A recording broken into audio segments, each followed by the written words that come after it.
Hey there, I am Aubrey Eicher, founder of The Well Personal Fitness. Thank you for joining me today. Today we're talking about sciatic pain and sciatica.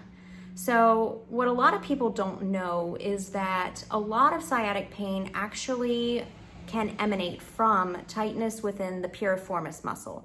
I'll show you where that is in just a second. But if we learn how to do specific stretches, specific strengthening exercises, today I'm just going to go through specific stretches, we can actually personally mitigate that pain and likely make it feel better. So let's dive in.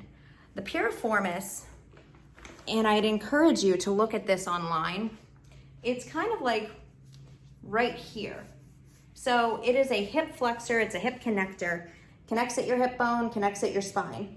When that gets inflamed, it can pinch the sciatic nerve, creating the sciatic pain that many people encounter. So a couple of key stretches are what I'm going to go through today. The first stretch that I'm going to go through with you is a seated stretch.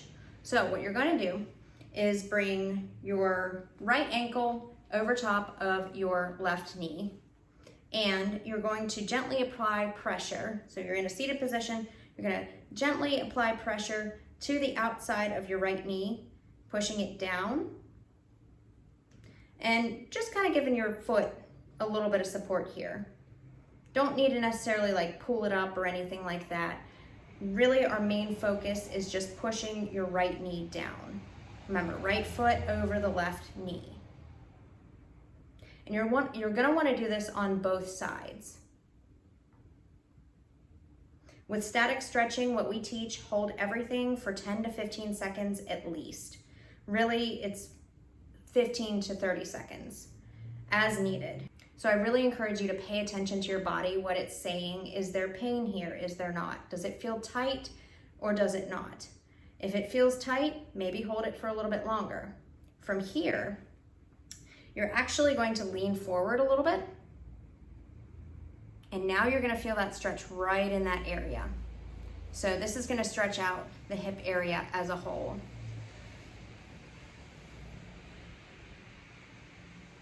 And when you're finished, release and switch to the other side. You want to make sure that you keep your body balanced in terms of, is it tighter on one side? Is it tighter on the other side? Let's say, for instance, my right side was actually tighter than my left side, which it is in this case. So I am probably not personally going to hold this left side as long. However, I'm still going to engage in this stretch because I want to know what my left side is feeling. I want to just pay attention and say, okay, is my body compensating in any way? That's the thing with any type of discomfort or injury. Our bodies will take the least path of resistance. So it's important to pay attention to, okay, is my body then compensating in another way? If our body's hurt with a certain movement, typically other muscles that aren't supposed to be doing that particular movement will kick in to make that movement more comfortable for you.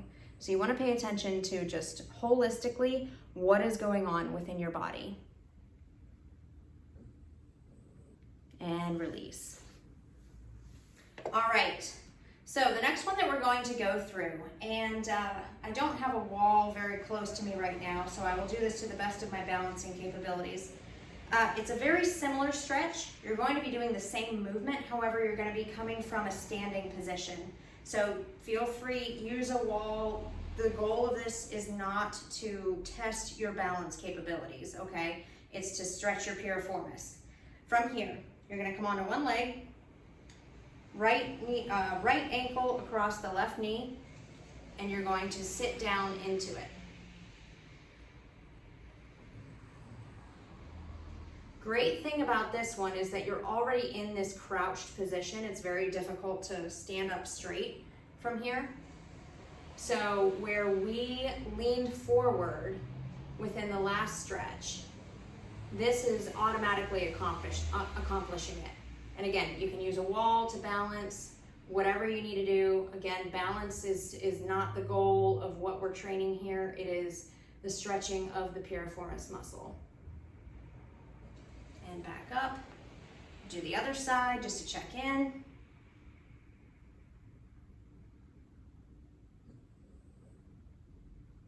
And this is a really great time to focus on some breath work.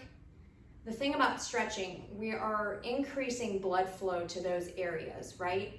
And if I am working on some breath, in terms of like the way that I talk about it, it's like a deep belly breath. You're pushing oxygenated blood to those areas. So like combine some breath work with this so that you really get maximum benefit. If you're gonna do it, you might as well do it most effectively, right? And release. All right, guys, last one that I'm gonna show you today is, it's called a supine piriformis stretch, which all that means is you're on your back facing up, supine. So from here, you're gonna lay back on the ground, nice and comfy, almost like you're gonna take a nap, but don't. From here, bend your left knee, okay? Put your foot on the ground. Right foot comes over the left knee, and you're gonna pull through with your hands, pulling your left knee towards you. And this is gonna stretch that same area.